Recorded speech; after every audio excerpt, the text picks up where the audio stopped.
Entremos a la materia que queremos estudiar esta noche. Quisiera nada más repasar muy brevemente algunos aspectos del tema que estudiamos anoche.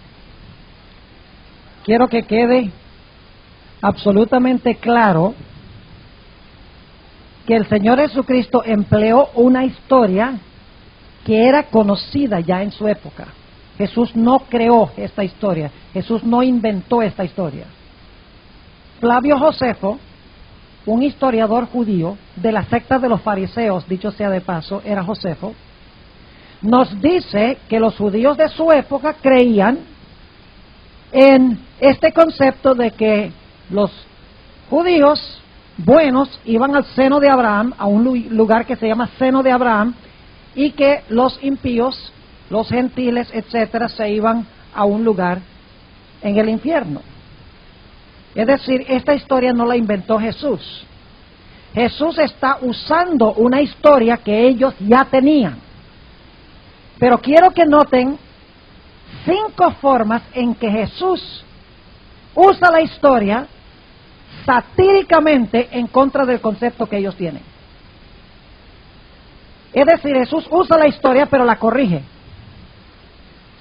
¿Cuáles son esas 5 formas en que Jesús corrige la historia, el concepto que ellos tenían en esta parábola de rico y Lázaro? Número 1, según los judíos, Jesús le dice: ustedes creen que los salvos se van al seno de Abraham cuando se mueren. Yo quiero decirles, dice Jesús, que uno no se va al seno de Abraham, uno se va ¿a dónde?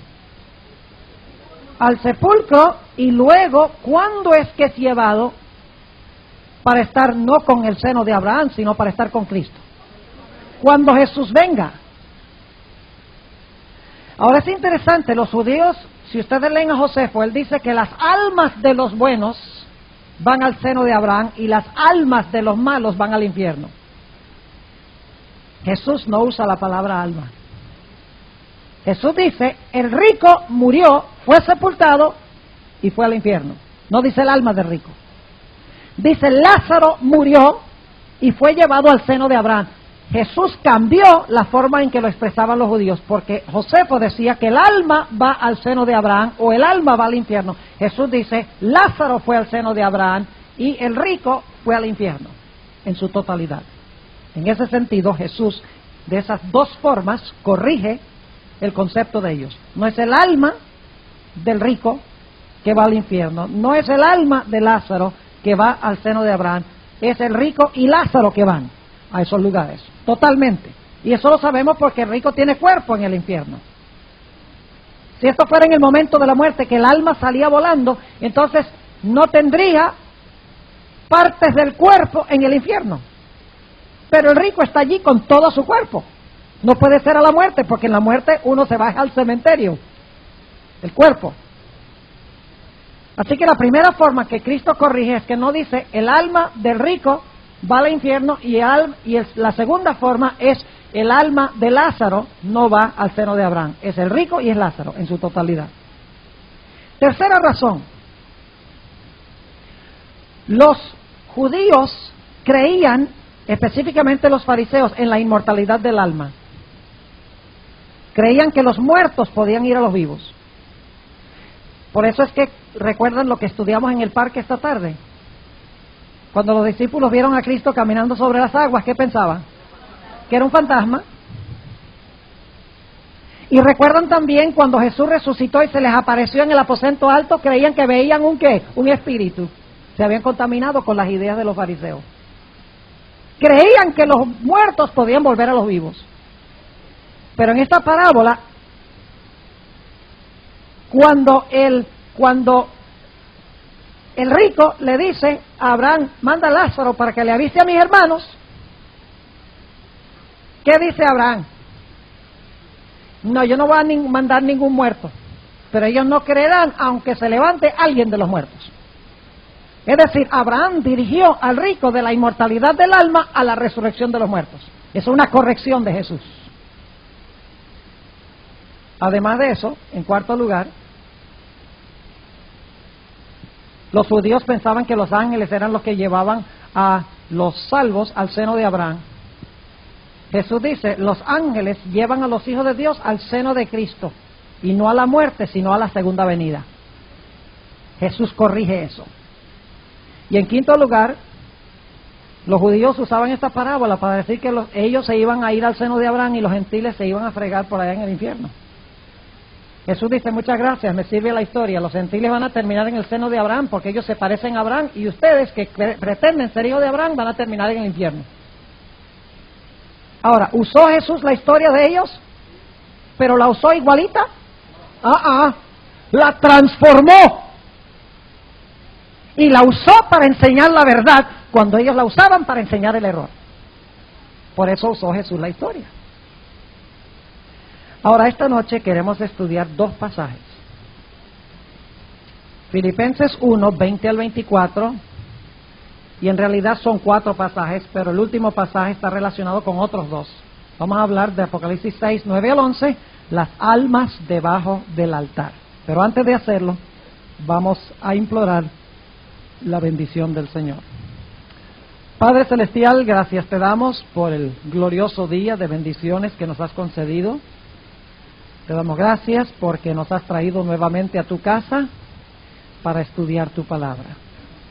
Abre nuestras mentes y abre nuestros corazones para que podamos tener la certeza de escuchar tu voz.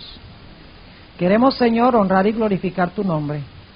No queremos torcer las Escrituras para que ellas cuadren con lo que nosotros creemos. Queremos creer lo que tú quieres que creamos. Así que danos un corazón sincero. Te damos gracias de antemano por escuchar nuestra oración en el nombre de Jesús. Amén. Vamos a analizar en primer lugar el pasaje que encontramos en Filipenses, el capítulo 1 y el versículo 20 hasta el versículo 24. Filipenses 1, 20 al 24. Todo pasaje bíblico tiene un marco histórico, tiene un contexto histórico, una ocasión en la cual es dirigida al grupo que recibe ese documento o esa carta. Así es que Filipenses, el capítulo 1, y en realidad todo el libro, tiene un marco histórico, y necesitamos entender ese marco histórico primero. Cuando el apóstol Pablo escribió el libro de Filipenses, estaba en la cárcel en Roma. Fue su primer aprisionamiento. Ustedes saben que el apóstol Pablo fue echado a prisión 2 veces. Una vez, luego lo soltaron por un tiempo, luego fue aprisionado la segunda vez. Y ya después de la segunda vez, fue inmolado. Eso lo estudiaremos dentro de un ratito. Pero esta epístola fue escrita por el apóstol Pablo desde la cárcel. Yo quiero que ustedes noten eso en Filipenses 1 y el versículo 7. Noten lo que dice el apóstol Pablo. Como me es justo sentir esto de todos vosotros, por cuanto os tengo en el corazón, y en mis prisiones, y en la defensa y confirmación del Evangelio, sois todos vosotros compañeros de mi gracia. Noten que menciona prisiones. Y luego noten los versículos 13 y 14. De manera que mis prisiones han sido célebres en Cristo en todo el pretorio. No, el pretorio es el lugar donde está preso. Y a todos los demás, y muchos de los hermanos en el Señor, tomando ánimo con mis prisiones, se atreven mucho más a hablar la palabra sin temor. Es decir, Pablo dice, porque yo estoy en la cárcel y yo testifico sin temor, los hermanos se animan con eso, y también testifican sin temor. Es decir, el apóstol Pablo está aquí en la cárcel, pero el apóstol Pablo sospecha que este no va a ser su último aprisionamiento. Él está pensando que probablemente a él lo van a soltar. Él tenía comunión con Dios. Y él sabía que no había llegado el momento todavía de morir. Lo sospechaba. No sabía con absoluta certeza, pero sospechaba que no había llegado el momento para él morir. Y así es que nosotros tenemos este pasaje de Filipenses 1 y empezando en el versículo 20. Dice aquí el apóstol Pablo, conforme a mi mira y esperanza. Ahora, tengo que parar allí un momentico. Lamentablemente, en la versión Reina Valera que yo estoy usando, que es la del 60, se traduce la palabra mira diferente que lo que se traduce en Romanos 8:19, a donde vamos a ir en unos momentos. Yo no sé por qué los traductores a veces traducen la misma palabra de una forma en un lugar y de otra forma en otro lugar. Pero es la misma palabra, la que voy a leer ahora, cuando el apóstol Pablo dice, conforme a mi mira y esperanza. Sigamos leyendo y luego vamos a Romanos 8. Conforme a mi mira y esperanza, que nada seré confundido, antes bien con toda confianza, como siempre, ahora también será engrandecido Cristo en mi cuerpo, o por vida, o por qué, o por muerte. Ahora, ¿qué significa esa palabra mira? ¿Cuál era la mira del apóstol Pablo? En realidad, la palabra mira allí es la palabra apocaradoquía. Una palabra complicada, casi no la puedo ni pronunciar yo. Apocaradoquía. ¿La pueden repetir? Apocaradoquía. Suena bonito, ¿verdad? Ahora, esta palabra mira en realidad significa continuo anhelo y esperanza. Vayan conmigo a Romanos 8 para que ustedes vean cómo se traduce la idéntica palabra. Es la idéntica palabra. Tienen que saber griego para poderlo conseguir. Pero no necesitan estudiar griego, para eso tienen pastores. Para que nosotros estudiemos el griego. Ahora, sería bueno que aprendieran griego también, para estar seguros que yo les estoy diciendo la verdad. Pero se la estoy diciendo. Noten lo que dice Romanos 8 y el versículo 19. Escuchen. Porque el continuo anhelar, esa es la misma palabra, apocaradoquía. La misma palabra. ¿Y cómo se traduce aquí? El continuo anhelar. Así se traduce. El continuo anhelar. Ahora, ¿cuál es el continuo anhelar del apóstol Pedro? Del apóstol Pablo. ¿Qué es su apocaradoquía? ¿Qué es su continuo anhelar? Note lo que sigue diciendo. Porque el continuo anhelar de las criaturas espera la manifestación de los hijos de Dios. ¿Cuál es el continuo anhelar del apóstol Pablo? La manifestación, está esperando la manifestación de los hijos de Dios. ¿Qué significa eso? Está esperando la manifestación de los hijos de Dios. Noten el versículo 23. Y no solo ellas, mas también nosotros mismos, que tenemos las primicias del Espíritu, nosotros también gemimos dentro de nosotros mismos, esperando la adopción. ¿La adopción de qué? Noten que él tiene aquí en el versículo 19 un continuo anhelar de que se manifiesten las criaturas en espera de la manifestación de los hijos de Dios. Y luego dice en el versículo 23, nosotros también gemimos dentro de nosotros mismos, esperando la adopción, es decir, la manifestación de los hijos de Dios. ¿Y qué es esa adopción? Dice, la redención de nuestro cuerpo. ¿Qué era el continuo anhelar del apóstol Pablo? Era la redención del cuerpo. ¿Y cuándo Dios va a redimir el cuerpo? Cuando esto mortal sea vestido de inmortalidad y cuando esto corruptible se vista de incorrupción. Luego el cuerpo quedará redimido y seremos adoptados finalmente en el cielo como hijos de Dios. Ahora espiritualmente somos hijos, pero luego estaremos en la misma presencia de nuestro Padre. ¿Saben cómo se traduce esa palabra en Filipenses 1:20 en inglés? Se traduce earnest expectation. Earnest expectation. Continuo anhelar. Algo parecido a eso. Ahora volvamos a Filipenses 1. Ya sabemos cuál es el continuo anhelar de Pablo. Yo pregunto, ¿el continuo anhelar de Pablo es irse al cielo cuando se muere? Apenas se muere, ¿ese es el continuo anhelar? No, Romanos dice que el continuo anhelar es la redención ¿de qué? Del cuerpo. Ese es el continuo anhelar del apóstol Pablo. Ahora, noten Filipenses 1 y otra vez el versículo 20. Conforme a mi mira y esperanza, que nada seré confundido, antes bien con toda confianza, como siempre, ahora también será engrandecido Cristo en mi cuerpo, o por vida, o por qué, o por muerte. ¿Qué dice el apóstol a Pablo? Dice, Cristo será engrandecido en mi cuerpo, sea que mi cuerpo esté vivo, o sea que mi cuerpo esté, ¿qué cosa? O sea que mi cuerpo esté muerto. Ahora, ¿cómo es que Cristo es engrandecido si el cuerpo de Pablo está vivo? ¿Cómo es engrandecido Cristo si el cuerpo está vivo? Por su buena vida y también por su predicación. Noten el versículo 7 y 8 del capítulo 3.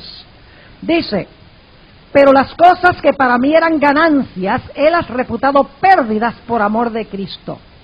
Y ciertamente aún reputo todas las cosas pérdidas por el eminente conocimiento de Cristo Jesús mi Señor, por amor del cual lo he perdido todo y téngolo por estiércol para ganar a Cristo.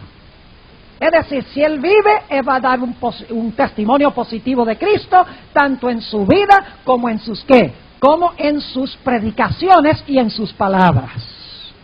Ahora pregunto, ¿cómo glorificaría Él a Cristo o engrandecería a Cristo si se muere?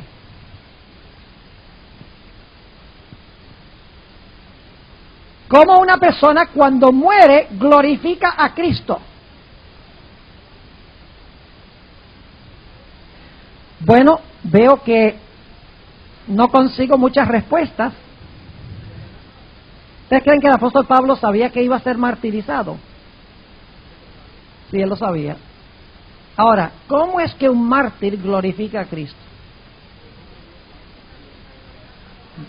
Vayan conmigo a San Juan. Vamos a San Juan, el capítulo 21, y vamos a hablar del otro amigo de Pablo, Pedro. ¿Eran amigos Pablo y Pedro? Recuerdan que Pedro escribió, dijo, nuestro amado hermano Pablo. Escribió algunas cosas difíciles de entender, que los indoctos e inconstantes tuercen para su propia perdición, como las demás escrituras también. Ahora, noten lo que dice en el capítulo 21 y el versículo 18. Está hablándole a Pedro, de cierto te digo, cuando eras más mozo, te ceñías e ibas donde querías, mas cuando ya fueres viejo, extenderás tus manos y te ceñirá otro y te llevará a donde no quieras. ¿Fue esa la experiencia de Pablo también? Claro que sí. ¿Saben ustedes cómo murió Pedro? Crucificado con la cabeza para abajo. Por eso se dice que sus manos iban a ser extendidas. Y la razón por la cual fue crucificado con la cabeza para abajo es porque él lo pidió. Le dieron una última petición, lo iban a crucificar de una forma normal. Y Pedro dijo, yo no soy digno de morir como mi maestro. Por favor, mi última petición es, como no soy digno de morir como mi maestro, crucifíquenme con la cabeza para abajo. Ahora, ¿qué hizo esto? Noten el versículo 19. Y esto dijo, dando a entender con qué muerte había de glorificar a Dios. ¿Con qué muerte iba a qué? A glorificar a Dios. ¿Puede usted glorificar a Dios cuando muere como un mártir? Claro que sí. ¿Por qué? Cuando la gente ve su constancia, ellos dicen, debe haber algo especial en esta religión. Y usted testifica en la muerte como mártir. ¿Recuerdan el apedreamiento de Esteban? Otro ejemplo de un individuo que glorificó a Dios con su muerte. ¿Recuerda que estaba presente ahí el otro, Saulo de Tarso? ¿Ve cómo están relacionadas sus experiencias? Los dos son martirizados. Pedro crucificado con la cabeza para abajo y Pablo decapitado últimamente. ¿Glorificó Pedro a Dios, a Cristo, por su muerte? Claro que sí. ¿Pablo también glorificó a Cristo por su vida y por su muerte? Claro que sí. Ahora, ¿ustedes recuerdan a Esteban? Dice que cuando lo estaban apedreando tenía un rostro como el rostro de un ángel. ¿Y sabe lo que dice la sierva de Dios? Que cuando Saulo de Tarso vio la tranquilidad y la paz que tenía Esteban en su corazón, en el profundo de su ser, él dijo, la religión de este es verdadera. la religión de este es verdadera, este tiene algo que yo necesito. Pero luego, el diablo lo incitó y le dijo, no hagas caso. Y le acalló la conciencia. Y Saulo se fue a perseguir a la iglesia. Y finalmente Cristo tuvo que tumbarlo del caballo para que glorificara a Dios. ¿Glorificó Esteban a Dios con su muerte? Claro, porque por su muerte logró ganar al gran apóstol Pablo. ¡Qué gloria para Dios! El más grande escritor del Nuevo Testamento. Ahora imagínense ustedes cuando se encuentren Saulo y Esteban. ¡Qué bárbaro! ¿Cuál fue la última imagen que estaba pensando Esteban? Él ve a Saulo allí de Tarso, dirigiendo esas muchedumbres, apedreándolo. Imagínense ahora cuando los muertos en Cristo sean resucitados. Y en el cielo venga caminando por ahí Esteban de un lado, y entonces viene Pablo del otro lado, y Esteban mire, ¿cómo? ¿Y usted qué hace aquí? ¡Qué bárbaro! Dice, ¿tú qué haces aquí? Cuando a ti te apedrearon, yo vi algo especial en tu rostro. Sabía, Dios me dijo que tú tenías la religión verdadera. Gloria a Dios. Glorificó a Dios con su ¿qué? Con su muerte. Ahora noten otra vez Filipenses 1. ¿Vamos bien? ¿Lo van entendiendo? Nuevamente Filipenses el capítulo 1, versículo 20. Conforme a mi mira y esperanza, que nada seré confundido. Yo no voy a ser confundido, dice Pablo. Antes bien, con toda confianza, como siempre, ahora también será engrandecido Cristo en mi cuerpo. No dice cuando mi alma sale volando, dice en mi cuerpo, o por vida o por muerte. Es decir, si yo vivo en el cuerpo, engrandezco a Dios, a Cristo. Si mi cuerpo muere, igual engrandezco a Cristo por mi fidelidad. Ahora vamos al versículo 21. Porque para mí el vivir es Cristo y el morir es ganancia. Ahora inmediatamente nos preguntamos, ¿cómo es que el apóstol Pablo puede decir que el morir es ganancia?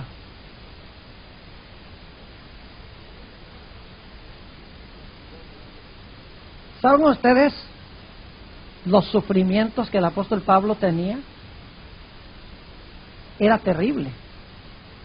El apóstol Pablo para este tiempo estaba agotado, estaba cansado. Vamos a leer los sufrimientos de Pablo para que ustedes vean. 2 de Corintios, el capítulo 11, 2 de Corintios 11, y vamos a empezar leyendo en el versículo 22. Noten el historial del apóstol Pablo. Díganme ustedes si uno no se cansa. Yo estoy seguro que él estaba diciendo, y lo vamos a leer en unos momentos, el apóstol Pablo está diciendo, yo estoy agotado y estoy cansado. Para mí ahorita morir sería ganancia, porque descanso de este trajín. Note lo que dice, empezando en el versículo 22 de 2 de Corintios 11. ¿Son hebreos? Yo también. ¿Son israelitas? Yo también. ¿Son simiente de Abraham? También yo. ¿Son ministros de Cristo? Como poco sabio hablo, yo más. En trabajos más abundante, en azotes sin medida, en cárceles más, en muertes muchas veces, es decir, en peligro de muerte. De los judíos 5 veces he recibido 40 azotes menos uno. 3 veces he sido azotado con varas, 1 vez apedreado, 3 veces he padecido naufragio, 1 noche y 1 día he estado en lo profundo de la mar, en caminos muchas veces, peligros de ríos, peligros de ladrones, peligros de los de mi nación, peligros de los gentiles, peligros en la ciudad, peligros en el desierto, peligros en la mar, peligros entre falsos hermanos, en trabajo y fatiga, en muchas vigilias, en hambre y sed, en muchos ayunos, en frío y en desnudez. Y luego dice, sin otras cosas además, lo que sobre mí se agolpa cada día, la solicitud de todas las iglesias. Dice, fuera de todas estas cosas, todos los días vienen los problemas de la iglesia. ¿El apóstol Pablo había sufrido mucho? Consideraba el apóstol Pablo que en este momento, si el Señor escogía que muriera, que eso sería un descanso para él. ¿El morir sería ganancia? Según él, sí. Ahora noten el versículo 22. Filipenses 1 y el versículo 22 dice: mas si el vivir en la carne, ¿qué quiere decir el apóstol Pablo cuando dice vivir en la carne?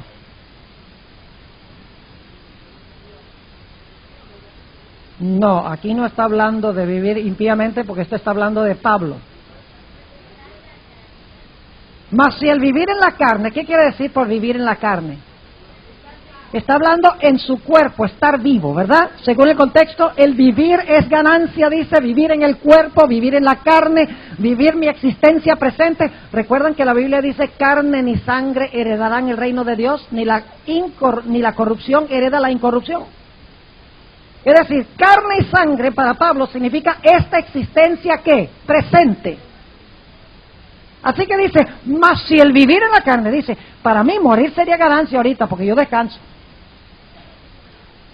Pero dice, mas si el vivir en la carne, es decir, si tengo que quedar vivo en esta existencia presente que tengo, en mi cuerpo, esto me será para fruto de la obra. ¿Qué quiere decir Pablo cuando dice, si yo quedo viviendo en mi existencia presente y no descanso, no muero, que sería ganancia para yo descansar, como resultado de mi vida, habría fruto? ¿De qué está hablando Pablo? Sigue predicando y sigue ganando ¿qué? Y sigue ganando almas para el Señor Jesucristo.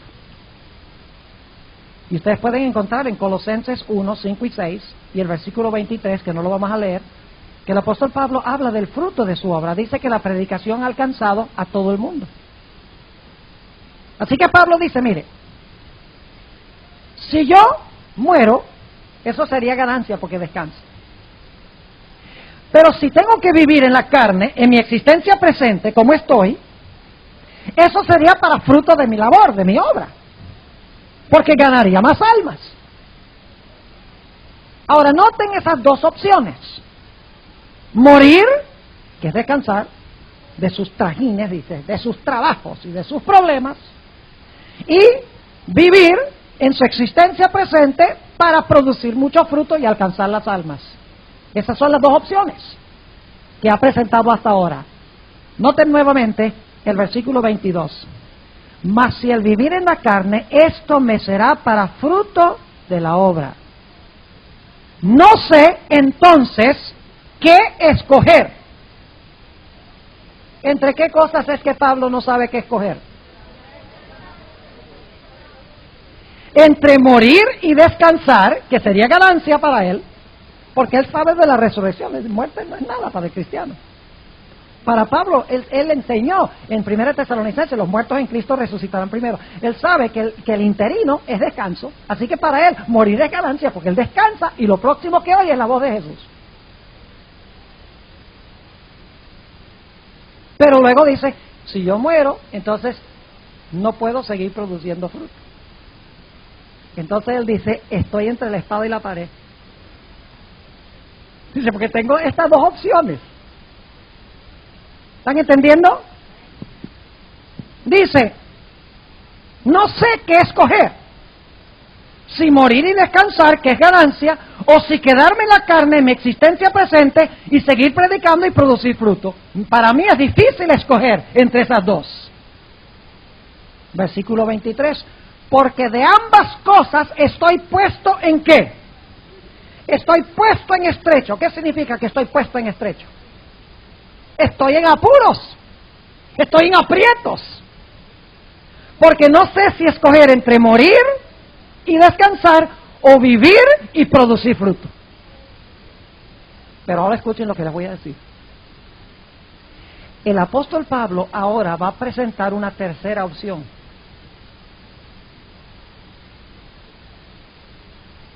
Y eso es lo que mucha gente no ve en este pasaje. Cuando dice el apóstol Pablo, yo quiero partir e irme con Cristo, ellos toman por sentado que se está diciendo que el alma va a salir del cuerpo y se va a ir a estar con el Señor. Pero el apóstol Pablo ha presentado dos opciones, está en aprietos, no sabe qué escoger. está en dificultades, no sabe si morir y descansar o si continuar viviendo y predicando y produciendo fruto. Así que dice, estoy en aprietos, no sé qué escoger. Pero ahora noten que presenta una tercera opción.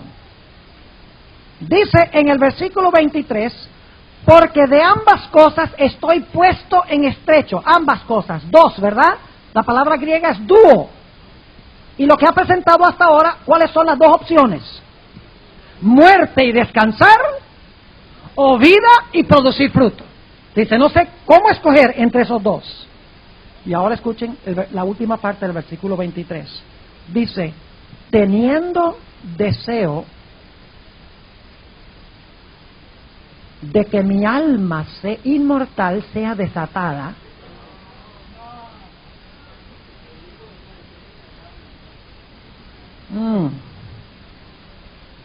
¿así no es que lo leen las iglesias? ¿No le meten eso? ¿Que el alma es la que sale volando? ¿Dónde está la palabra alma ahí? ¿No está? La añaden como en tantos otros textos. ¿Y por qué la meten ahí? Porque creen que el alma es inmortal. ¿Están entendiendo? Es decir, le meten a la Biblia lo que creen. ¿Saben por qué hay tantas iglesias? Porque la gente, en vez de creer lo que dice la Biblia, quieren defender con la Biblia lo que ellos creen. Le meten a la Biblia lo que ellos creen en vez de sacarle a la Biblia lo que Dios quiere que crean. Y este es un ejemplo. Porque dicen, tengo el deseo, y dicho sea de paso, cuando dice aquí desatado, en realidad significa tengo deseo de partir. Les voy a dar un ejemplo en unos momentos de 2 Timoteo 4, les voy a mostrar qué significa partir. Es decir, el apóstol Pablo tiene deseo de ¿qué? De partir. ¿Y estar dónde?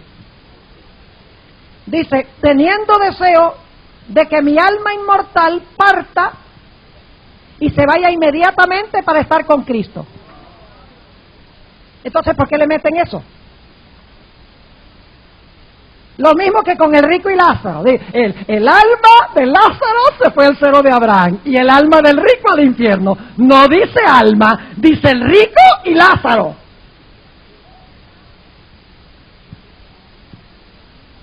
Y cuando alguien le venga con estos textos, dígale, ¿dónde dice alma allí? Tírenle la pelota al lado de ellos, para que ellos tengan que contestar. Háganles preguntas.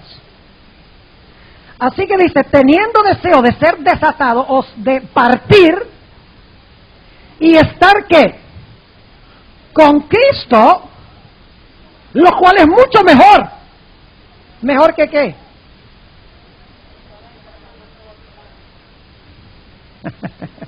¿Lo captaron o no? ¿Mejor que qué? Mejor que las otras dos opciones. ¿Está conmigo o no? Él dice, mire, yo estoy en aprietos, yo no sé si esto es mejor, si esto es mejor. Dice, pero hay una cosa que es mejor que esos dos, y es partir y estar con Cristo. ¿Cuántos están entendiendo lo que estoy diciendo? ¿Hay una tercera opción aquí, sí o no? Veo que algunos no levantaron la mano, así que lo voy a recalcar de nuevo, hasta que lo entiendan. Ustedes entienden que el apóstol Pablo ha dicho que hay dos opciones para él. Está en aprietos entre escoger dos opciones. Él no sabe que una es mejor y la otra es peor. Él dice, estoy en estrecho entre dos posibilidades. ¿Cuáles son las dos posibilidades? Morir y descansar, o seguir predicando el evangelio y producir fruto. Dice, yo no sé qué escoger entre esas dos opciones.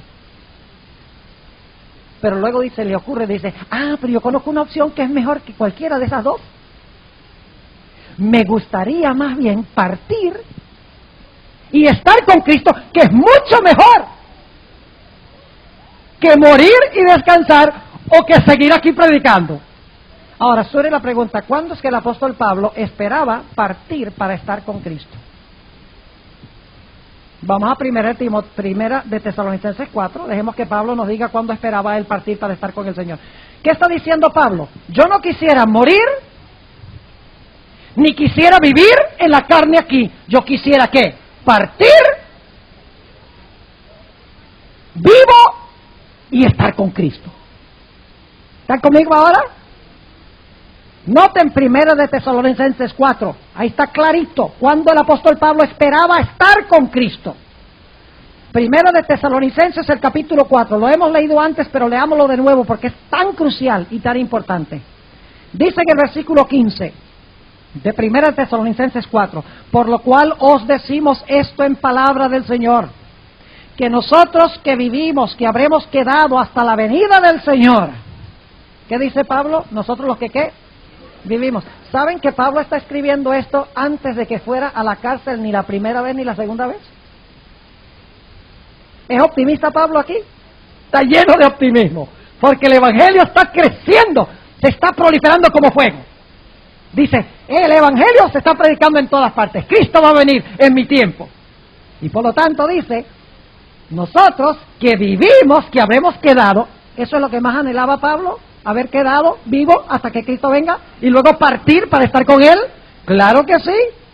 No seremos delanteros a los que durmieron. Porque el mismo Señor, con aclamación, con voz de arcángel y con trompeta de Dios, descenderá del cielo, y los muertos en Cristo resucitarán primero. Luego nosotros, los que vivimos, está diciendo yo. Aquí no está diciendo, yo no sé qué escoger, si morirme o seguir viviendo. Él dice, yo sé que la tercera opción es que yo voy a estar vivo cuando Cristo venga. Luego nosotros, los que vivimos, los que quedamos, juntamente con ellos, es decir, los muertos.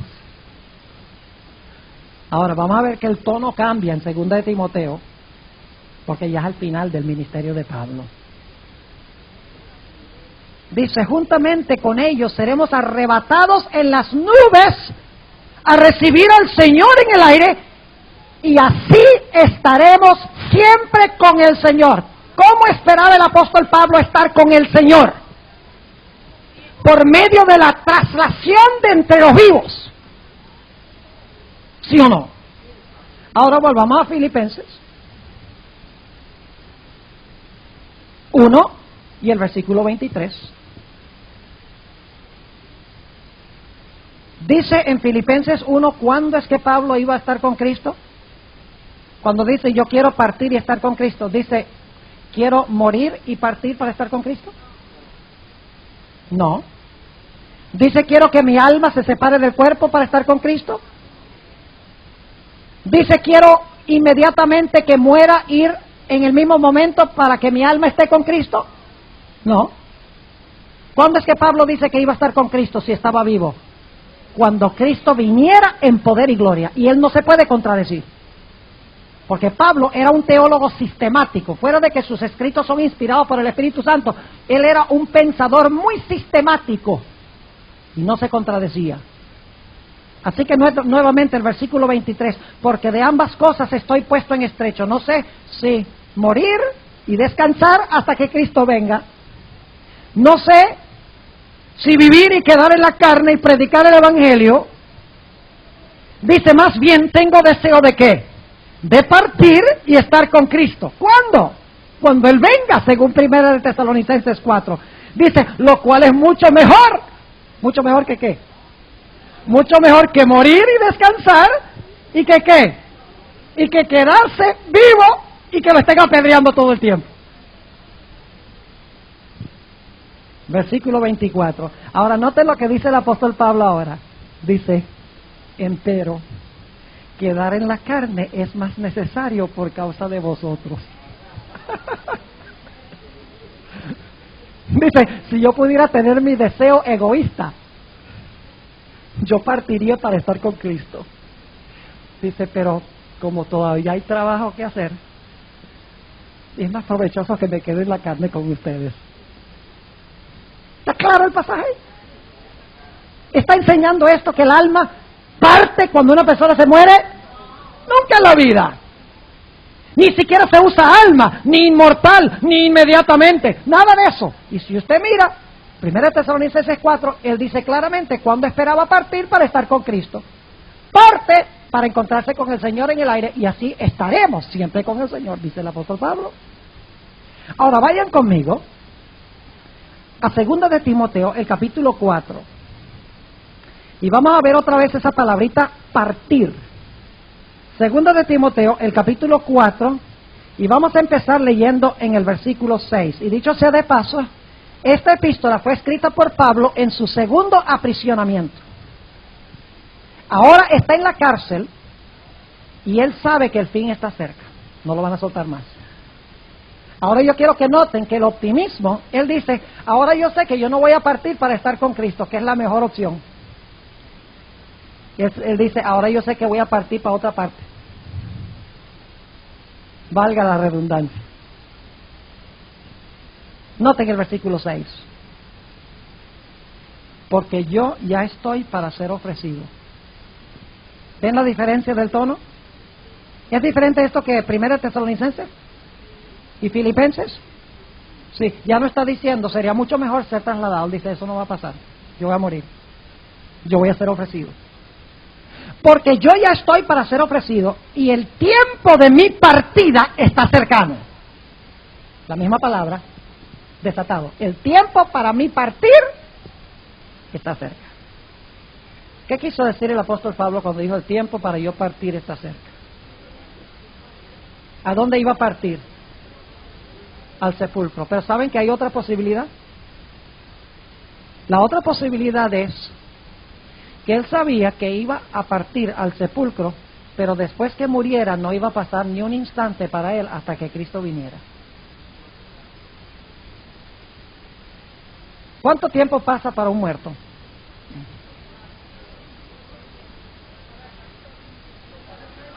No pasa, para un muerto no pasa tiempo. El tiempo pasa solo para los vivos. Ahora escuchen.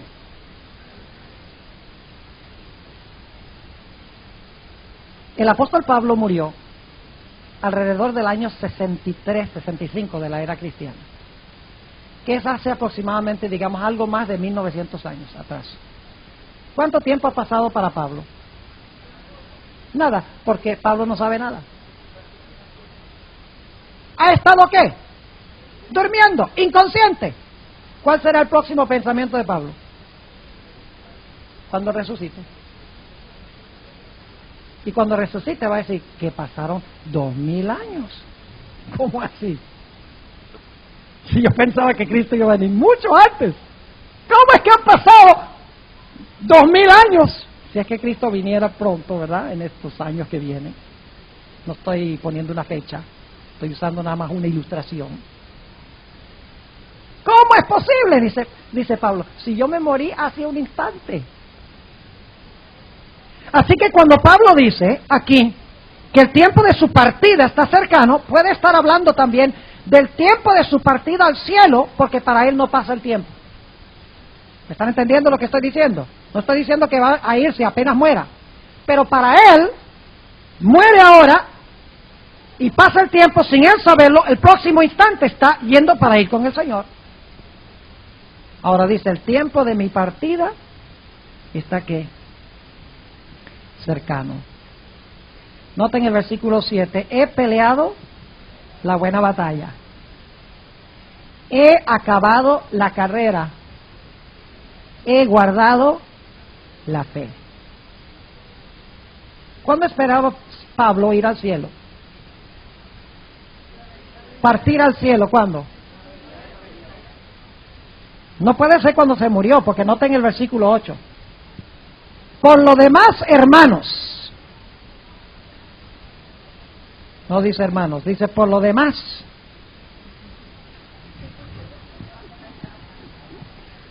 Me está guardada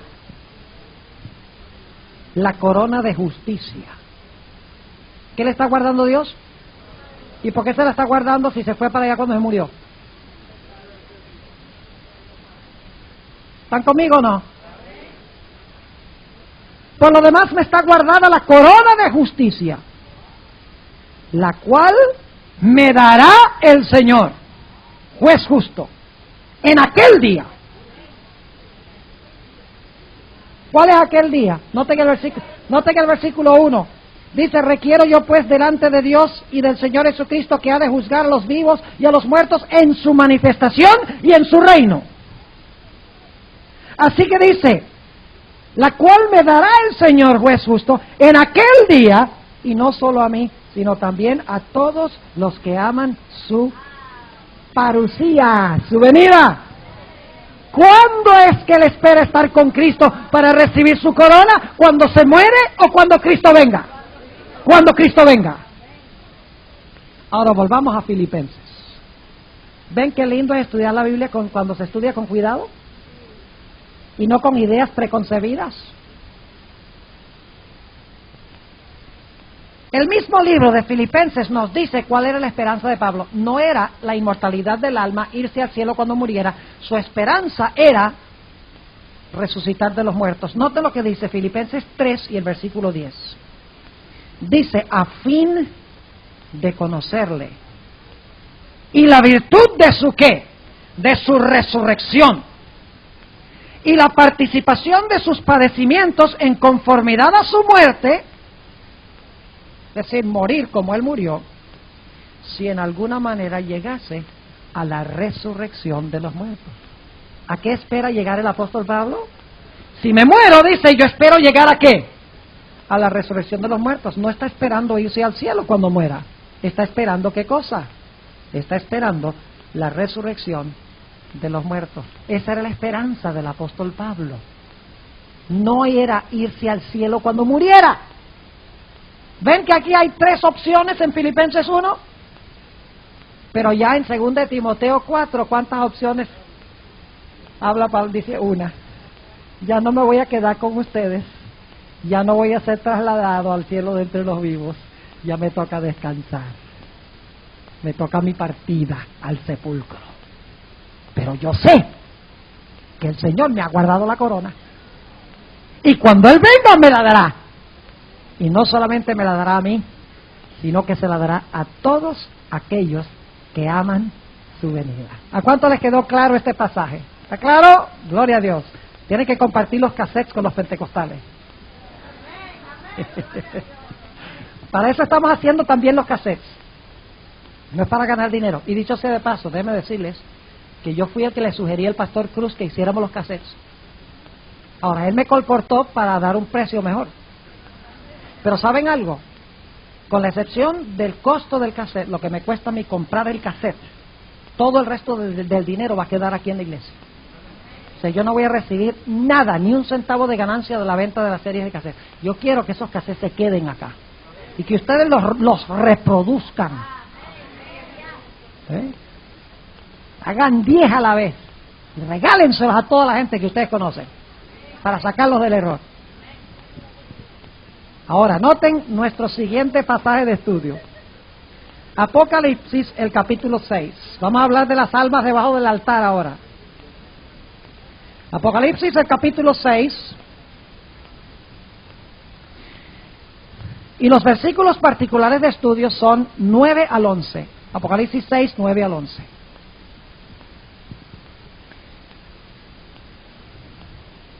Este es el 5º sello del libro de Apocalipsis. Está hablando de los mártires que fueron inmolados durante la Edad Media. ¿Saben ustedes que durante la Edad Media más de 50 millones de los hijos de Dios murieron a manos del poder papal? De Roma papal, más de 50 millones, y esa es una cifra conservadora. Murieron probablemente más, pero de los verdaderos hijos de Dios murieron más de 50 millones durante este periodo, y eso es lo que está describiendo Apocalipsis 6, 9 al 11. Las almas debajo del altar están hablando de aquellos que fueron inmolados durante ese periodo. Ahora es necesario que tengamos ese marco o ese contexto en cuenta. Vamos a leer el pasaje y entonces vamos a mirarlo con cuidado. Dice en el versículo 9: y cuando él abrió el 5º sello, vi debajo del altar en el cielo las almas inmortales. Problemas otra vez, ¿verdad? Claro, nada más protestan los que están aquí adelante. Los de atrás oyen, levanten la mano si me oyen allá atrás. Y entonces, ¿por qué ustedes no protestan? Ah, es que yo no oigo, me estoy quedando sordo. Nada más oigo a los que están cerca. Noten, Apocalipsis 6, 9. Y cuando él abrió el 5º sello, Vi debajo del altar celestial las almas inmortales. Ahora sí, ¿verdad? Dice, vi debajo del altar. ¿Dice dónde está el altar? Entonces, ¿por qué la gente dice que está en el cielo? Las almas, ¿dice que son inmortales? No. Pero así lo entienden. Así le añaden. Ahora la pregunta es, ¿dónde queda este altar? Hay que contestar esa pregunta, pero terminemos de leer el pasaje primero. Vi debajo del altar las almas de los que habían sido muertos. Esta gente murió, ¿verdad? ¿Y por qué murieron? Por la palabra de Dios y por el testimonio que ellos tenían. ¿Se puede decir eso del apóstol Pablo? ¿Murió él por la palabra de Dios y el testimonio que dio? ¿Se puede decir de Esteban? ¿Se puede decir de todos los mártires? Claro que sí. ¿Y qué hacían estas almas debajo del altar? Dice, clamaban en alta voz diciendo, ¿hasta cuándo, Señor, santo y verdadero, no, ahora escuchen bien, no juzgas y vengas? Fíjense dos cosas, juzgas y vengas. Nuestra sangre, no olviden eso, sangre, muy importante. ¿Cuál es el problema? Hay que vengar, ¿qué cosa? La sangre de los que moran en la tierra. Y ahora escuchen, y les fueron dadas sendas, es decir, a todos, ropas blancas. Y fueles dicho que reposasen todavía un poco de tiempo hasta que se completaran sus consiervos y sus hermanos que también habían de ser muertos como ellos. ¿Cuántos grupos de mártires hay en este pasaje? Hay dos grupos de mártires. Los del quinto sello y los que todavía no han muerto durante el quinto sello. ¿Y saben quiénes son los que no han muerto durante el quinto sello? Son aquellos que pasan por la prueba de la bestia, su imagen y su marca. Se los voy a comprobar antes de que terminemos esta noche, bíblicamente. Es decir, hay mártires pasados y hay mártires ¿qué? Hay mártires futuros. Y los mártires pasados se le dicen, mire, reposen, tomen sus ropitas blancas, reposen hasta que se complete el número de los mártires en el futuro. Entonces, cuando todos los mártires estén completos, entonces yo recompenso, juzgo y vengo al caso de todos. Eso es lo que está diciendo. Ahora, inmediatamente nos preguntamos, ¿dónde queda este altar? ¿Y qué está haciendo esta gente debajo de un altar? Si están en el cielo, ¿qué hacen debajo de un altar? Y si están en el cielo, ¿por qué están durmiendo? Y se están reposando. Fíjense qué interesante. Están reposando y al mismo tiempo están gritando. Esto no puede ser literal. ¿Están conmigo o no están conmigo? Ahora, para entender qué está pasando aquí, tenemos que volver al primer mártir de la historia. No, señor. El primer mártir de la historia fue Abel. Vamos a Génesis 4. Fíjense qué lindo es dejar que la Biblia se explique sola. Comparando texto con texto y captando el cuadro completo. Eso es lo lindo, la forma linda de estudiar la Biblia, porque tiene sentido. Noten Génesis 4 y vamos a leer empezando en el versículo 1. Dice, y conoció Adán a su mujer Eva, la cual concibió y parió a Caín, y dijo, adquirido he varón por Jehová. Y después parió a su hermano Abel, y fue Abel pastor de ovejas, y Caín fue labrador de la tierra. Y ahora escuchen. Y aconteció, andando el tiempo, que Caín trajo del fruto de la tierra una ofrenda a Jehová. ¿Levantó Caín un altar? ¿Y trajo una ofrenda? Claro que sí. Versículo 4. Y Abel trajo también ¿de qué? De los primogénitos de sus ovejas y de su grosura, su grasa. Hay que matarlo para sacarle la grasa. Es decir, esto es un sacrificio. ¿A dónde se colocaban los sacrificios? Sobre un altar. Es decir, levantaron los dos un ¿qué? Un altar. Y luego se entabla una discusión entre Caín y Abel. El desobediente Caín y el obediente Abel. Caín, quien adoraba a Dios como él quería, y Abel, que adoró a Dios como Dios mandó. ¿Saben que se va a hacer la controversia al final también? Dios ha dicho, 6 días trabajarás y harás toda tu obra, mas el 7º día será sábado de Jehová tu Dios. Dios dice que el día de reposo es el sábado. Pero ¿saben lo que le ofrece el mundo cristiano? Dice, nosotros le ofrecemos el domingo. ¿En qué se diferencia eso del sacrificio de Caín? En principio, en nada. Porque Dios dijo, tráigame una oveja, Él dijo, yo te traigo fruta. El mundo cristiano, Dios le dice, dame el sábado, y Él dice, te traemos el domingo. ¿Serio eso? Y saben que la Biblia dice que los cristianos del mundo se van a enojar. Mañana, nuestro último tema, vamos a hablar de esto. Los cristianos del mundo se van a enojar con el pueblo de Dios que guarda el sábado, al igual que Caín se ensañó contra su hermano Abel. Y escuchen, y aquellos que quieren matar a los hijos de Dios van a recibir una marca como Caín también recibió una marca. La crisis final ya se pinta en Génesis 4. Toda la guerra, al final, ya se pinta en Génesis 4, en la guerra de estos dos hermanos. Ahora, no vamos a hablar más de ese punto específico, pero quiero que noten que se entabla una conversación. Están ellos en donde está el altar, ¿verdad? ¿De acuerdo? ¿Están ahí? En el altar. Y empiezan a discutir. ¿Y qué hace Caín? Noten el versículo 8. Y habló Caín a su hermano Abel. Y dice, y estando ellos, ¿dónde? ¿Qué estaban haciendo en el campo? Pues ahí habían levantado, ¿qué? Sus altares. Caín se levantó contra su hermano Abel y le ¿qué? Y le mató. Pregunta, ¿fue esta una grandísima injusticia? El bueno muere y el malo vive. Una grandísima injusticia. ¿Creen ustedes que esa injusticia hay que corregirla? ¿O es que Dios puede dejarlo así? No. Ahora, quiero que noten lo que sucede. ¿A dónde derramó Caín la sangre de su hermano? En la tierra, al lado del altar. ¿Sí o no? Según el contexto. Claro. Ahora, ¿de dónde clama la sangre de Abel? Note lo que dice, capítulo 4 y el versículo 10. Y él le dijo, ¿qué has hecho? La voz de la sangre de tu hermano clama a mí desde la tierra. ¿Qué es lo que está clamando? ¿Cuántos de ustedes han oído hablar sangre? ¿Han oído hablar sangre? Van al hospital y cuando le sacan la sangre habla.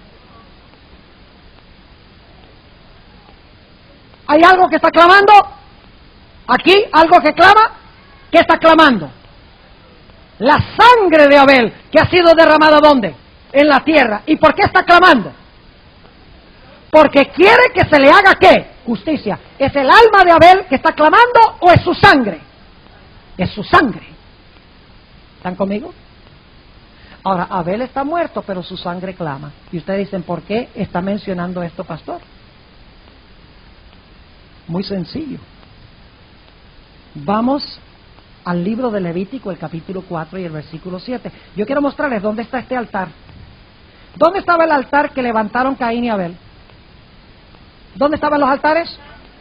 ¿En el cielo o en la tierra? Estaban en la tierra. ¿Están captando el cuadro? Levantan un altar, Caín derrama la sangre de Abel cae al pie del altar, y luego la sangre clama para que se le haga ¿qué cosa? Justicia, porque es sangre inocente. No es Abel el que está clamando, es la sangre la que clama, que se le haga justicia. Ahora, ¿saben ustedes que en el tabernáculo, escuchen bien, el tabernáculo que se construyó en el desierto y en el templo de Salomón, había un edificio que era el tabernáculo en sí, que tenía lugar santo y santísimo? El hermano Morfe está aquí pero emocionado, porque voy a hablar de santuario. Aleluya. Había el edificio del santuario, que tenía lugar santo y lugar santísimo, y afuera había un atrio o un patio. ¿Cuál era el mueble central del patio? El altar ¿Cuál altar? El altar del sacrificio, a donde se derramaba la sangre del animal. Yo pregunto, ¿ese animal era culpable? ¿Quién era el culpable? El pecador. Ahora yo pregunto, ¿a dónde se echaba la sangre de ese animal inocente? Levítico 4:7. Dice: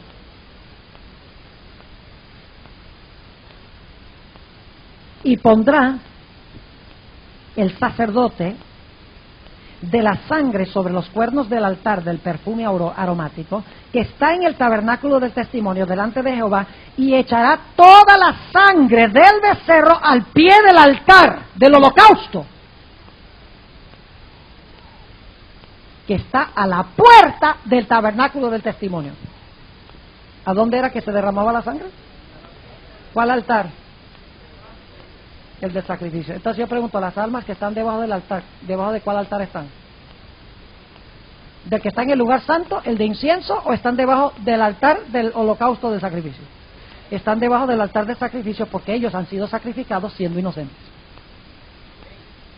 Ahora escuchen, no se emocionen porque aquí viene lo más importante. ¿Qué representaba el altar del sacrificio en el santuario? ¿La muerte de quién? De Cristo. ¿A dónde murió Cristo? ¿En el cielo o en la tierra? ¿A dónde murió Cristo? ¿En el cielo o en la tierra? Entonces, el altar debajo del cual están las almas degolladas no es un altar que está en el cielo, sino que es un altar que está en la tierra. Porque el altar representaba la obra terrestre de Jesús. ¿Están conmigo o no están conmigo? Entonces inmediatamente nos preguntamos, ¿cómo es que estas almas que fueron fieles por su testimonio y por obedecer la palabra de Dios, en vez de haberse volado al cielo las almas, están debajo de un altar en la tierra? ¿Están conmigo o no? Es decir, la Biblia indica que no están en el cielo estas almas debajo de un altar allá. Están en realidad debajo del altar del holocausto, porque al igual que Cristo derramó su sangre, y la sangre era derramada al lado del altar, sangre inocente, de la misma manera ellos han derramado su sangre inocente al lado del altar. Y así como la sangre de Abel clamó, ¿qué clama de ellos? Clama su sangre, porque es sangre inocente. Es decir, que este altar de Apocalipsis 6 ni siquiera está en el cielo. ¿Y cómo es que las almas entonces están en la tierra y no en el cielo? Para los que creen que cuando uno se muere se va al cielo, que estas almas se fueron al cielo, no están en el cielo, están debajo del altar en la tierra, porque el altar representa la muerte de Cristo en la tierra. El atrio es su obra terrenal, así que están debajo del altar terreno, no celestial. Ahora vayan conmigo a Levítico 17, para que ustedes vean qué es lo que clama, qué es lo que están clamando las almas, ¿verdad? Pero ¿saben que ustedes qué es el alma de la persona? Su sangre. Noten Levítico, el capítulo 17, Levítico 17, y vamos a leer el versículo 11. Levítico 17, 11 dice: porque la vida, ¿saben qué palabra es esa vida? La palabra nefesh, que muy a menudo en el Antiguo Testamento se traduce ¿qué cosa? Alma. Es la misma palabra de Génesis 2:7. El hombre llegó a ser un alma viviente, la idéntica palabra hebrea, nefesh. Se podría traducir, y en un momento les voy a leer un texto donde dice así, la misma palabra: porque el alma de la carne en su sangre está. Por eso, pero estoy leyendo, dice la vida aquí, pero es la palabra nefesh, alma. Y dice: y yo os la he dado para expiar vuestras personas, ¿dónde? Sobre el altar. ¿Cuál altar? Del sacrificio, que representa la obra, ¿qué? Terrenal de Jesús. Dice, por lo cual la misma sangre expiará a la persona. Ahora vayan conmigo a otro texto donde se usa la misma palabra, pero no se traduce vida, sino alma. Note lo que declara Deuteronomio, el capítulo 12 y el versículo 23. Deuteronomio 12 y el versículo 23.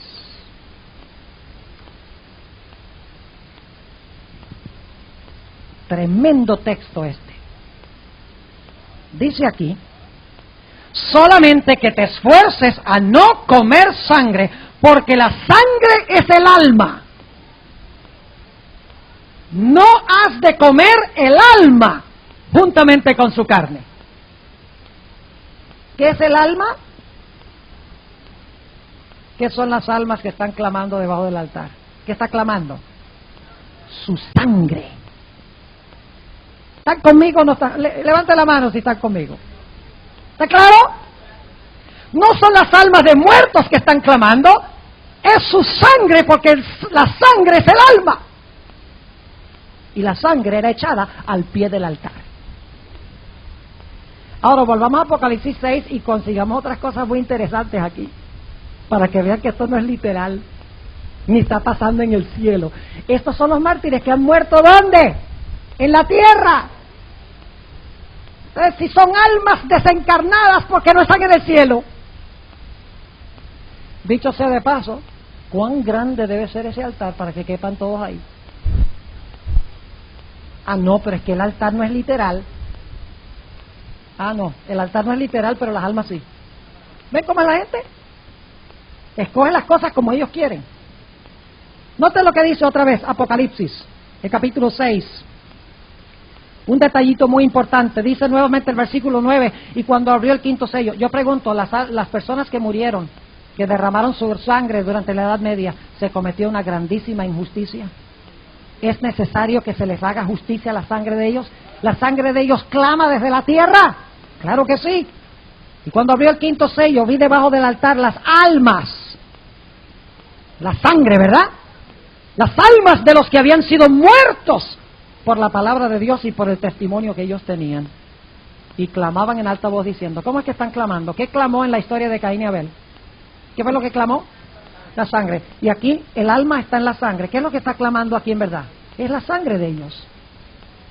Y clamaban en alta voz diciendo, ¿hasta cuándo, Señor, santo y verdadero, no juzgas y vengas? Ahora escuchen bien. Cuando ellos están clamando aquí, todavía no habían sido juzgados. Entonces, ¿cómo podían estar salvos en el cielo? No están conmigo, ¿verdad? ¿Sí están? Pero ellos están clamando, ¿hasta cuándo no juzgas y vengas? Están muertos ya, las almas, debajo del altar, y están clamando, Señor, ¿por qué tú no los juzgas? Pero si se fueron al cielo cuando se murieron y están debajo del altar celestial, ya fueron juzgados. Si aceptamos el concepto común. ¿No es cierto? ¿Están ellos esperando que Dios juzgue y venga en el futuro? Entonces no se han ido al cielo cuando se murieron. Porque si no, no estarían pidiendo que se les haga justicia, porque si se fueron al cielo, ya se les hizo justicia. ¿Ven qué importante es leer con cuidado? ¿Hasta cuándo no juzgas y vengas nuestra qué? Ah, entonces el alma es ¿qué cosa? La sangre. Ahí está clarito, se usa almas y luego sangre. ¿Hasta cuándo no juzgas y vengas nuestra sangre de los que moran en la tierra? Y ahora escuchen la respuesta. Les fueron dadas sendas ropas blancas, y fueles dicho que reposasen todavía un poco de tiempo. Si están debajo del altar en el cielo, ¿qué hacen durmiendo ahí?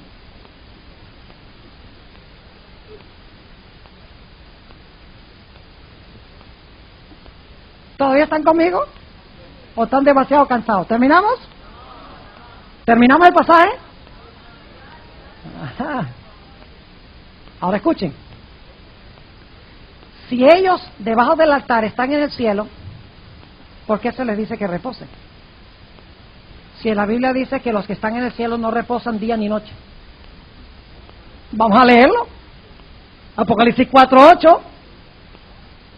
Apocalipsis 4 y el versículo 8. Dice, y los 4 animales tenían cada uno por sí 6 alas alrededor. Apocalipsis 4:8. Bueno, aquí dice 4 animales en la versión mía, pero está bien, tiene las pilas puestas. En realidad debe traducirse seres vivientes, pero estoy leyendo la versión del 60. Dice, los 4 animales tenían cada uno por sí 6 alas alrededor, y de dentro estaban llenos de ojos, y no tenían reposo día ni noche. diciendo: Santo, Santo, Santo, Señor Dios Todopoderoso, que era, y que es, y que ha de venir.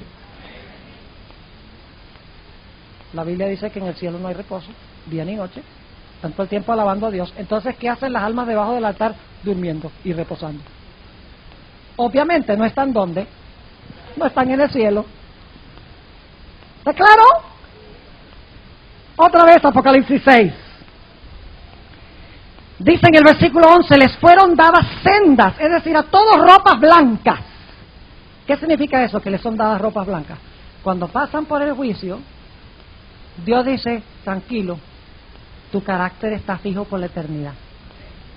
No te preocupes, tu caso ha sido decidido para salvación. Estás cubierto con la justicia de Cristo, porque eso representa las ropas blancas. Dice: le fueron dadas ropas blancas y fueles dicho que reposasen todavía un poco de tiempo. ¿Hasta cuándo? Hasta que se completaran sus consiervos y sus hermanos, que también habían de ser muertos como ellos. Pregunto, ¿quiénes reciben la recompensa primero? ¿Estos mártires o los mártires del futuro?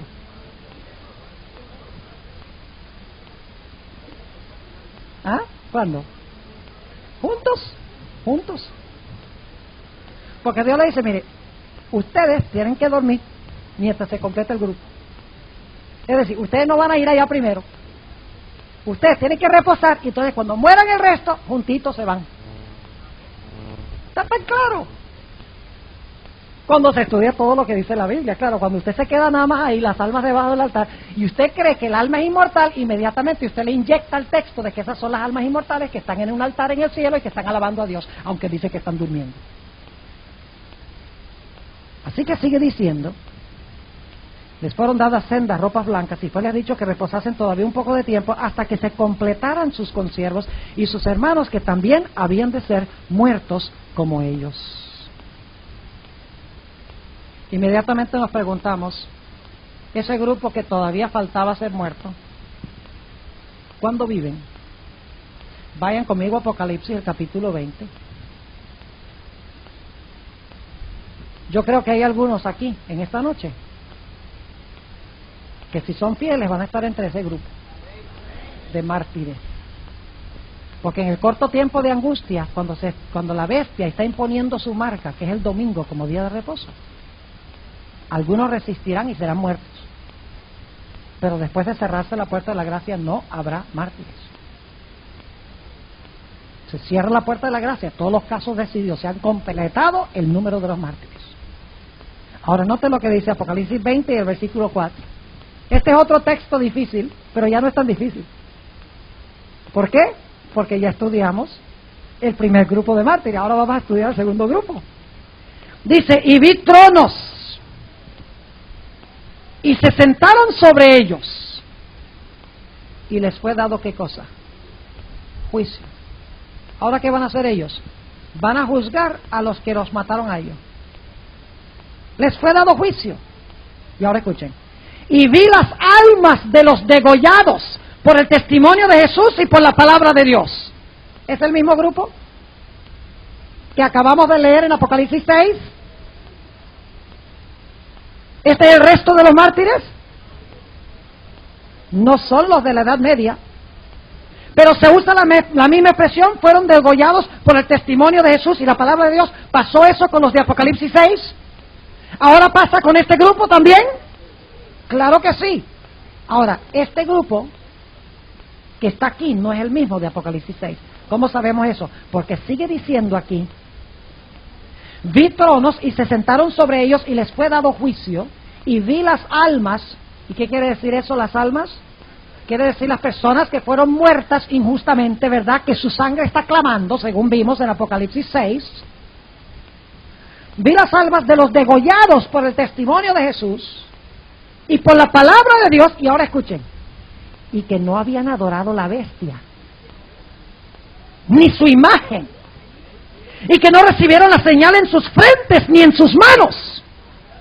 Yo pregunto, ¿los mártires de la Edad Media les cabe esta descripción? No, señor. Pregunto, ¿aquí se completan los mártires? Sí, señor. Estos son los mártires del fin. Y dice, ahora noten, dice, y vivieron y reinaron con Cristo 1000 años, lo cual significa que antes de esto no estaban vivos ni reinando. No se habían ido al cielo antes, porque tuvieron que vivir para reinar con Cristo 1000 años. Lo cual significa que cuando estaban muertos no reinaron nada, no se fueron a ningún cielo. ¿Está claro? Más clarito no canta un gallo a las 3 de la mañana.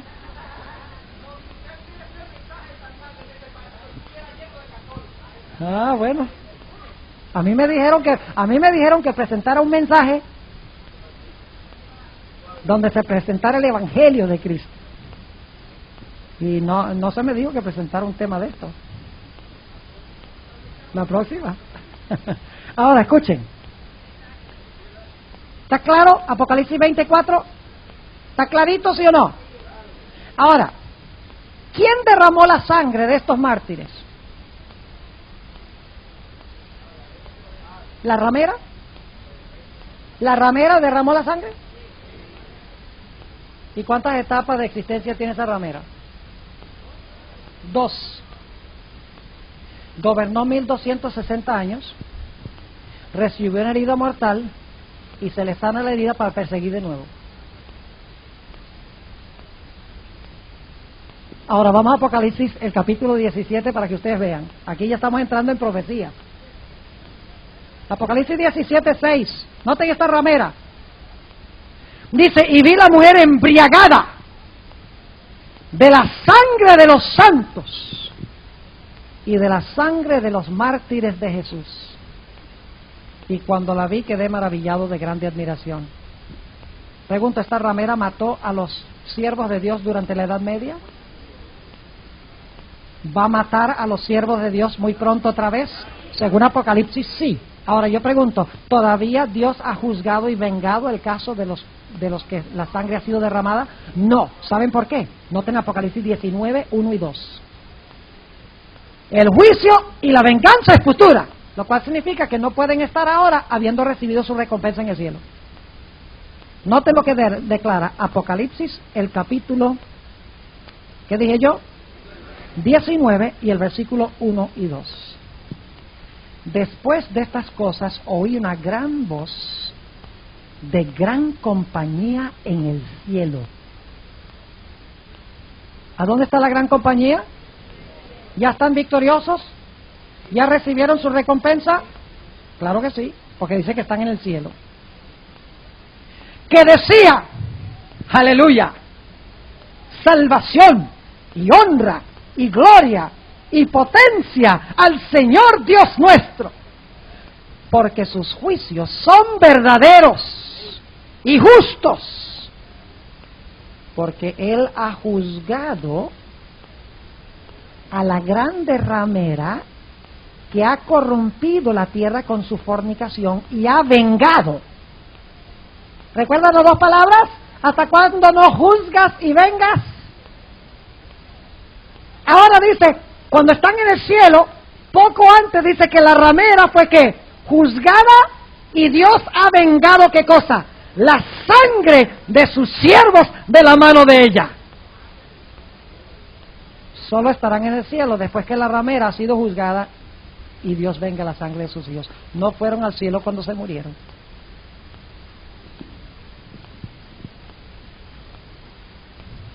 ¿Cuándo recibirá Abel su recompensa? Vayan conmigo a Hebreos 11 para que vean. ¿Creen ustedes que Abel fue fiel a Dios? ¿Murió por su testimonio y por la palabra de Dios? Claro que sí. Ahora noten lo que dice en el libro de Hebreos, el capítulo 11 y el versículo 4. Dice, por la fe Abel ofreció a Dios mayor sacrificio que Caín, por lo cual alcanzó testimonio de que era justo, dando Dios testimonio a sus presentes, y difunto aún habla por ella. ¿Cómo así la cosa? ¿Cuántos creen que Abel está hablando hoy? Dice que aquí el difunto habla. ¿Cuántos mártires han sido fieles porque se acuerdan de la historia de Caín y Abel? Ha sido una gran inspiración para muchos. Cuando recuerdan la constancia de Abel, estuvo dispuesto de morir por ser leal a Dios. En ese sentido, Abel todavía da testimonio, aun cuando está ¿qué? Me hace pensar también de Apocalipsis 14:13, a donde dice: bienaventurados los que mueren de aquí en adelante en el Señor. Reposarán de sus obras, reposarán, pero sus obras ¿le qué? Le siguen. ¿Cómo pueden sus obras seguirles si están reposando? Si están muertos, por el testimonio de ellos. Así que yo pregunto, ¿Abel todavía habla? Noten Hebreos 12:24. Dice: y a Jesús, el mediador del pacto, del Nuevo Testamento, y a la sangre del esparcimiento, que habla mejor que la de Abel. La sangre de Cristo habla mejor que la de Abel. ¿Saben por qué razón? Porque la sangre de Abel pide que se le haga justicia, mientras que la sangre de Cristo da justicia. La sangre de Cristo es la respuesta a la sangre derramada de Abel, porque fue fiel a Jesús. La sangre de Cristo justifica a Abel para que algún día se salve en el reino. ¿Y saben cuándo es que Abel va a estar en el cielo? Note lo que dice Hebreos 11. Hebreos 11 y el versículo 32. Después de hablar de todos estos héroes del Antiguo Testamento que murieron sin haber recibido las promesas, dice en el versículo 32, ¿y qué más digo? Porque el tiempo me faltará contando de Gedeón, de Barak, de Samsón, de Jefté, de David, de Samuel y de los profetas, que por fe ganaron reinos, obraron justicia, alcanzaron promesas, taparon las bocas de leones, apagaron fuegos impetuosos, evitaron filo de cuchillo, convalecieron de enfermedades y fueron hechos fuertes en batallas, trastornaron campos de extraños, las mujeres recibieron sus muertos por resurrección, unos fueron estirados, no aceptando el rescate, es decir, no estando dispuestos a escaparse para ganar ¿qué cosa? Mejor resurrección. ¿Qué era la esperanza de Abel y de todos los mártires? ¿Ir al cielo cuando murieran o era la mejor resurrección? Según la Biblia, es la mejor resurrección. ¿A cuánto les quedó claro estos dos textos, estos dos pasajes? Clarito, ¿verdad? Sencillo. Ahora nos quedó uno pendiente que vamos a guardar para mañana en la tarde, porque el tiempo ya se fue y tenemos que irnos a la casa. Hemos estado aquí largo tiempo. El que vamos a analizar mañana es Apocalipsis 20:12, y también les voy a analizar ese texto donde dice que Dios no es Dios de muertos sino de vivos, de Lucas 20. Se lo vamos a tratar rapidito, ese es fácil. Vamos a tratar el que dice: no temas al que puede matar el cuerpo pero no puede matar el alma. Eso lo vamos a estudiar también mañana, Dios mediante. Vamos a hablar del texto donde dice que el Dios de paz os santifique todo, espíritu, alma y cuerpo. Vamos a analizar ese también. Vamos a analizar varios textos mañana en la tarde que nos quedan pendientes. Hay uno que nos va a quedar pendiente para el futuro y es los espíritus encarcelados. Tremendo tema, pero para eso necesito 2 noches. Una noche no alcanza. Necesito 3 horas para analizar eso. Ahora, el que vamos a analizar primero mañana es Apocalipsis 20:12, donde dice: y vi los muertos, grandes y pequeños, que estaban delante de Dios. ¿Cómo así que los muertos estaban delante de Dios? Bueno, tenemos que analizarlo y lo vamos a hacer mañana. No les voy a decir ahora. Vamos a orar. Padre Celestial, te damos gracias porque tu palabra es clara cuando la estudiamos con reverencia y cuando la estudiamos con sinceridad de corazón y queremos saber la verdad. Señor, ayúdanos a continuar descubriendo cómo explicar estos textos, porque hay tantas personas engañadas en este mundo. Te ruego, Señor, que al regresar a nuestros hogares tú nos acompañes. Envía tus ángeles para protegernos por el camino. Y vuélvenos, Señor, a traer mañana a las 6 de la tarde para estudiar tu palabra juntos. Gracias, Señor, por responder esta oración en el nombre de Jesús. Amén.